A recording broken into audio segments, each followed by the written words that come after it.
Eddie, absolutely no one wanted to face this guy in the 140-pound division. Liam Paro's come into the Lion's Den and he's just defeated Subriel Matias to take the belt off. Just your reaction to that? Quite remarkable. I can't actually believe what I saw. You know, I mean, there's no secret.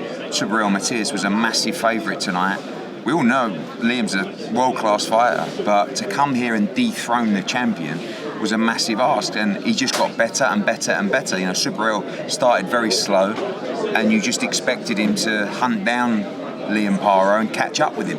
But Liam fought in spates, he boxed in spates, he moved so well, his feet were outstanding, he created the distance, he threw his punches at angles, and I had him a clear winner. I mean, it was just an incredible performance, and one that goes down as upset of the year, performance of the year, and one that just completely changes Liam Paro's life. And what a win for him! What a win for Australian boxing, and just a shock victory. You know, as good as we know Liam is, not many expected that tonight. I think a lot of people expected the barrage of shots to come from Subriel, and when it did, Liam seemed to be able to ride through that, and that's just a massive ask for anyone, isn't it, to withstand that pressure? Yeah, he toughed it out. You know, he said to me after, he's very heavy-handed. He's going to have to, I think, go to the hospital. He's got a cauliflower ear that needs to be drained. He was getting hit around the sides of the head, the body as well. But, he's stuck in there. But what he didn't do was he didn't capitulate. He didn't just move. He stood his ground and he threw back, and Subriel was square on a lot of the time. He took too many shots. But Liam was getting his respect at least while he was moving so well. And after 3 or 4 rounds, it's like 3-0, 4-0, 5-0, 6-0. And then the point was, a bit of a turning point. Could have been a 10-8 round. But, only it gave Subriel maybe 1 or 2 more rounds after that. Struggled to give him more than 2 rounds, 3 in the whole fight. And thought Liam was outstanding. When the referee sort of jumps into the corner and gives Liam a warning after, I think it was the first or second round, then takes the point away from him quite controversially. How difficult is that as well, to put that to the back of your mind and move on? You say controversially, I mean, he got warned a lot in the fight. He used his head a little bit because Matias is coming at him all the time, so when he stands his ground, he was punching around the back of the head a little bit. I mean, and he got told 4 or 5 times before the point come off, so he was up against it all round, but I just felt like he boxed so well. Even at that stage, you thought Matias might catch up with him here, and then it's almost like Liam got another, not a second breath, but like a third breath in the 10th round. He saw Matias tire himself, and just it lifted him, and I thought he closed the fight fantastically well.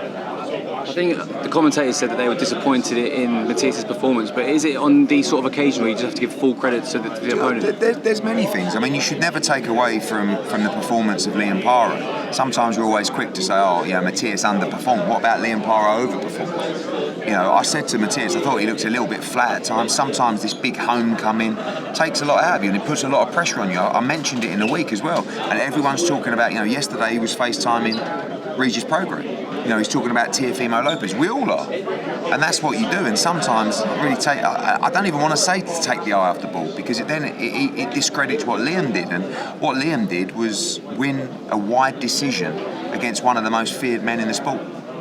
You said that you'll be shouting from the rooftops for the winner of this fight to go on and take on the rest of the champions. So what would you like to see Liam Paro do now? I mean, look, firstly, we've wanted to go to Australia for a big fight for some time, and I think now we've got the ability to do it. He deserves that homecoming. He's had to box away from home for a few years now. Obviously, last time out in San Francisco, and last time we were in Australia was with Liam Paro. And now, we know that the government supports big-time World Championship boxing. We can bring a big name to Australia from the 140-pound division, whether that's Teofimo Lopez, Pitbull Cruz, Devin Haney. We've got Richardson Hitchens is a mandatory. That'll be due at some point as well. We've got so many fighters. Jack Catterall at 140. Dalton Smith coming through like a train. It just completely blows the division apart. And Liam Paro becomes one of the main men now at 140 pounds.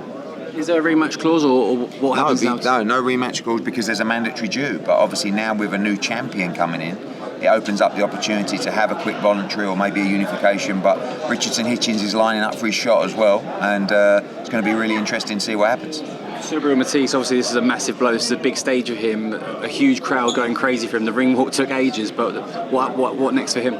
I asked the question whether he moves to 147 pounds. I thought maybe he looked a little bit flat and tired, but I said about the homecoming and the movement and the tempo of Liam Paro. There's a lot of things to look at, but he's going to have to come back and regroup, whether that's a move to 147 or staying at 140 and try and position himself for another shot at the world title. Well, on the rest of the card as well, we saw Yankel win, obviously a big upset for Angel Fierro as well, and two new performances from our new signings as well. Yeah, the atmosphere was incredible tonight. I mean, firstly, great win for Yankel, great performance. One, maybe two fights away from a world championship shot now. A huge win for Santiago. Fierro hurt his Achilles, I think in the 4th round. Tried, but Santiago boxed very well. Forget the injury. He did fantastically well in a great atmosphere. Stephanie Pinheiro, great performance, trying to chase a shot at Sandy Ryan, which we could be up for as well. And William Ortiz with a great victory. And the atmosphere was incredible tonight. Obviously a major upset, but a great night of boxing. For us now, we move on to Birmingham next week, another massive card back in the UK. Yeah, looking forward to it. Great card next week, particularly the two, the main event and the co-main. Felix Cash going into the backyard, into the lion's den of Tyler Denny for the European middleweight title, and Conor Walker against Lewis Crocker. Just a brilliant 147-pound clash. We'll see you in Birmingham. Eddie Hearn, thank you very much. Cheers.